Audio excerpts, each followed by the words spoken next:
We're on the heels of the 20th anniversary of 9/11, right? Radicals have now taken their wokeness to a whole new disgusting level. The Daily Mail reporting, Virginia Department of Education is now accused of hijacking history. That's the headline. Why?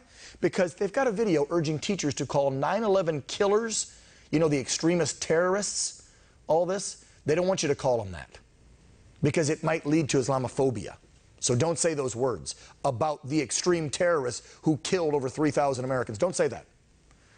In a nearly 2-hour virtual equity training, remember those words, equity training for teachers, the Virginia Department of Education allowed an American university professor to share how to teach about the 9/11 attacks in their classroom without reproducing any anti-Muslim racism. Now, you know me. I am for everybody, as long as you're a legal citizen, and you should have some love of this country. But I want to show a little bit of this training that these Virginia educators think is okay to spew onto your kids, especially if you live in this district. Watch. Also not going to reproduce what's understood as American exceptionalism. This understanding that America is a land at the top of a beautiful mountain and that all other countries, nations, and people are less than America. We're not going to reproduce notions that American history and American experiences are more significant. Approach the 20th anniversary commemorating 9/11 this year, it's likely to result in heightened risks of racist discourse, threats, or violence that may target our Muslim students. And so my work is to support educators because I remain a firm believer that educators are best positioned to disrupt these risks by centering the social and emotional needs of Muslim students as they plan their 9/11. It is harmful if a teacher creates a tense classroom environment to teach about 9/11. If you try and scare students into paying attention, or bully them or frighten them or make them feel like this moment must be tense in order for them to learn, that's not a way for students to learn effectively. Don't reduce 9/11 instruction to death counts and fear mongering. It's not about memorizing how many lives were lost. It's not about reproducing fear of what if we have a 9/11 again. Those will be harmful and damaging to the needs of our students. Using 9/11 to begin teaching your class about the religion of Islam or people who are Muslims is highly inappropriate because it creates a false equivalence that 9/11 is about Islam or that 9/11 is about Muslims. Do not So we don't talk about American exceptionalism. That's wrong. And we have to really watch what we say about the extremists, terrorists who blew themselves up, thought they were getting 72 virgins because that's bad. I don't think any little kid's going to look over at a classmate, I know I don't, and go, oh, are you a Muslim, and think they're the terrorist and are going to bully and be mean to them. But let's not teach facts to our kids, right? You might upset somebody. As we've shown you on this show, there are parents groups, though, across the country that are taking a stand and standing up to the kind of ridiculous ideology teachings that are occurring in classrooms. Yes, they are. Okay? Nicole Neily is the president of Parents Defending Education. We want to welcome her to the program. Nicole, welcome to Real America, and thank you so much right off the bat here for what you're doing. Parents taking action. When did this group, Parents Defending Education, begin? We launched it in March of this year, just in response to the madness that has been in our school for many, many years. And sadly, it really took COVID and lockdowns for a lot of parents to figure out what was going on in their schools. And when they saw it, they hated it. And so we wanted to give parents the resources and the tools they needed to fight back to stop this crazy indoctrination. God bless you for what you're doing.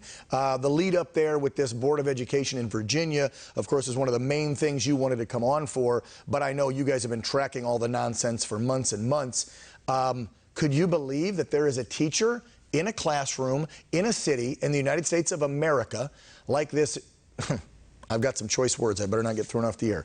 Mr. Gipe, I'll just put it that way, in California, who literally not only had the Antifa flag hanging in his room, and educators act like they didn't know, but giving extra credit for going to an Antifa riot, that's what they are, and spewing this nonsense about turning them into revolutionaries. How did we come so, far? I just...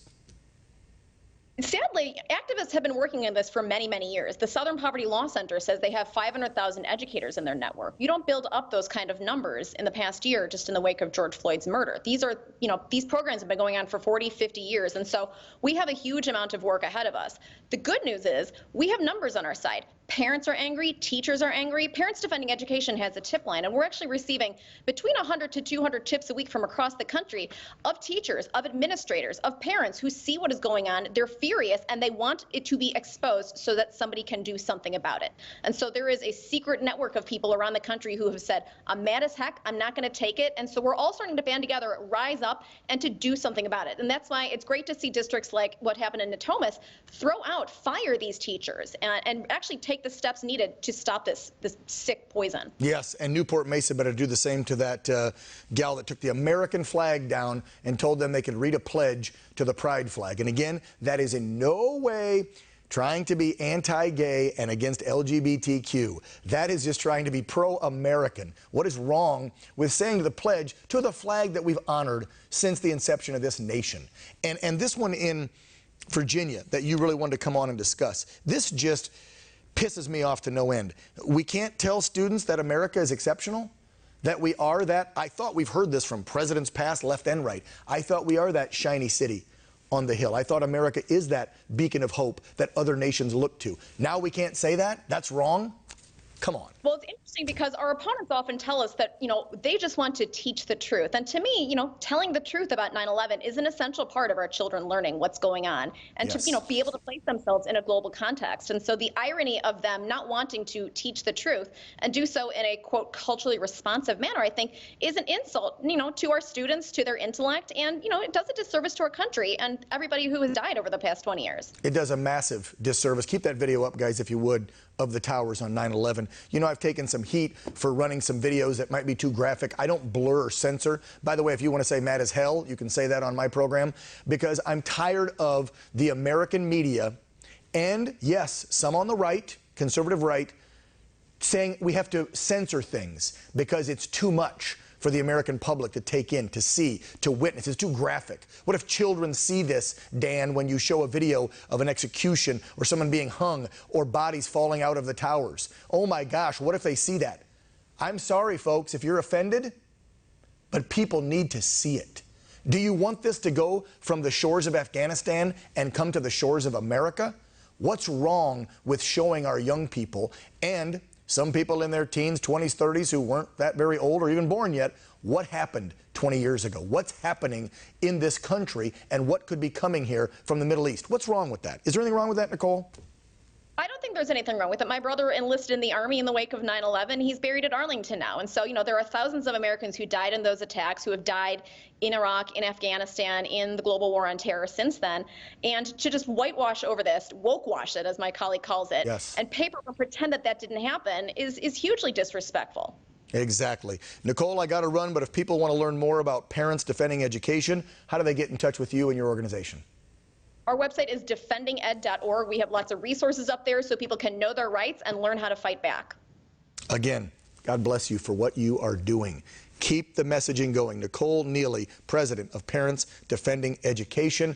Take note, this just started in March for her, folks. You can do the same in your community. Don't let this woke ideology take over your kids' classroom. Nicole, thank you. Take care. Have a good day. Thanks.